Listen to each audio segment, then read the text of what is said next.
আজকে আমরা 19% মুসলমান দেশে আমরা বাস করি, বলতেও লজ্জা লাগে এটা বলে মুসলমানের দেশ। এই মুসলমানের দেশে কিছু বাউল ফাউল আল্লাহ তাআলাকে নিয়ে কটূক্তি করে, আর আজকে আমরা মুসলমান হয়ে কোনো কথা বলতেছি না, সবাই সবার জায়গা থেকে। আজকে আপনাদেরকে আমি বলবো, একটু চিন্তা করে দেখুন, আজকে যদি আপনার বাবাকে আমার বাবাকে কেউ গালি দিত, তাহলে আমার অবস্থান কি হতো? আল্লাহ তাআলা এই দুনিয়ার উভয় জগতের মালিক, সেই মহান আল্লাহ তাআলাকে নিয়ে এক আবুল সরকার নামে এক বাউল ফাউল, সে আল্লাহ তাআলাকে নিয়ে এত বড় কটূক্তি করেছে, এমনকি আল্লাহ তাআলার শানে এমন খারাপ বাজে মন্তব্য করেছে যেটা মুখে আনার মতো নয়। সমস্ত আজে বাজে লোকের জন্য আমরা আজকে দেখতেছি অনেকে তাদের পক্ষ হয়ে কথা বলতেছে। স্পষ্ট লাউড অ্যান্ড ক্লিয়ার আমি স্পষ্ট বলবো, যারা এই বাউলের পক্ষ হয়ে কথা বলবে আপনারও ঈমান নাই।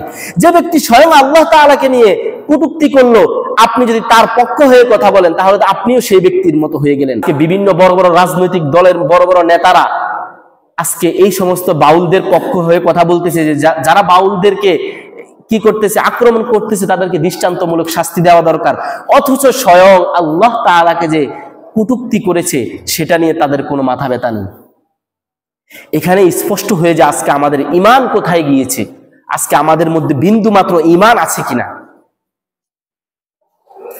আজকে যদি এখন একবারে আপনারা বুকে হাত দিয়ে বলতে পারবেন, যারা আমি একবারে সব দলের কথা বলি, আজকে যদি যারা এখানে যদি কেউ থেকে থাকেন বা আমার আলোচনা যারা শুনতেছেন, আজকে যদি কেউ বিএনপি করে থাকেন, আজকে যদি বিএনপি তারেক রহমানকে নিয়ে কোনো একটা কটূক্তি করে বা তাকে নিয়ে কোনো একটা বাজে মন্তব্য করে, আপনাকে আর ঘরে খুঁজে পাওয়া যাবে না, আপনি তো মিছিল মিটিং সব উড়ে ফেলবেন। আজকে যদি জামাতের আমিরকে নিয়ে কোনো কথা বলে, আজকে যদি ইসলামী আন্দোলনের আমিরকে নিয়ে কোনো কথা বলে, আজকে যদি দুনিয়ার এই সামান্য এই সমস্ত নেতা খেতাকে নিয়ে কোনো কথা বলে, তাহলে আপনার আর রক্ত ঠিক থাকে না, আপনার রক্ত গরম হয়ে যায়। তাহলে আপনি কেমন মুসলমান হলেন, কেমন মুমিন হলেন, যে স্বয়ং আল্লাহ তাআলা উভয় জগতের মালিক, যে স্বয়ং আল্লাহ তাআলার ইশারায় পুরো জগৎ চলে, সে আল্লাহ তাআলাকে নিয়ে কটূক্তি করলো, আর আপনারা এখন মুখে কোনো আওয়াজে নেই, আপনি এখন মুখে কুলুপ রেখে রেখেছেন। আল্লাহ তাআলা কত বড় ক্ষমতাদার তা আপনারা কিছুদিন আগে বুঝেছেন। কিছুদিন আগে বাংলাদেশে একটা ভূমিকম্প হয়েছে, যেটা বাংলাদেশের ইতিহাসে আর কখনো হয়নি। মাত্র মুমিনের মধ্যে যে সমস্ত গুণাবলী থাকা দরকার, সেই সমস্ত গুণাবলী আমার মধ্যে নাই। আমরা আল্লাহকে ভুলে গেছি, আল্লাহর রাসূলকে ভুলে গিয়েছি, নিজেদেরকে সুন্নি বলে দাবি করি। হ্যাঁ, আমি আল্লাহর রাসূলের মহব্বত করি, আমার থেকে বড় সুন্নি কেউ নাই।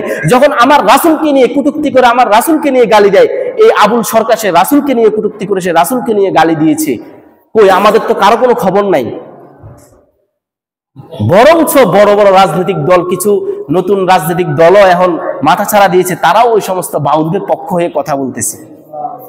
আল্লাহর কসম করে বলতেছি, আল্লাহর কসম, আল্লাহি তাল্লাহি, যদি ক্ষমতা থাকতো ওই বাউল ফাউলকে নিজের যতটুকু ক্ষমতা আছে ওই ক্ষমতা থেকে তাকে দৃষ্টান্তমূলক শাস্তি দিয়ে, প্রয়োজনে নিজের জেল হতো, প্রয়োজনে নিজের ফাঁসি হতো, সেটাকে নিজের জন্য সার্থক মনে করতাম।